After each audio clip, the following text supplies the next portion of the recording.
Yan yung ipapakita ko sa inyo yung mga bini ng pallet, tsaka abono, o kaya fertilizer. So, bago munang lahat, intro muna tayo.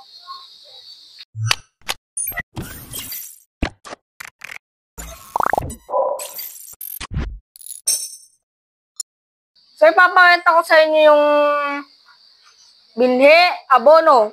So, itatanim doon sa may bukid, doon sa pinagpaliparang ko ng drone. Naalala niyo yung napanood niyo yung nagpalipad ako ng drone.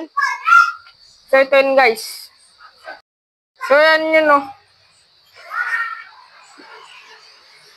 So, ito yung binhi, abono, binhi, abono.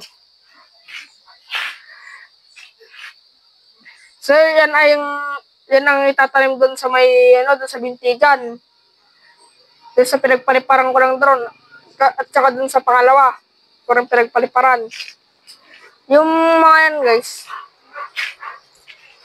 Ayan. So, yun. Hanggang dito na lang po tayo. Maraming salamat sa panonood. Magbigay naman kayo ng like, share at subscribe. Yun lang. Bye!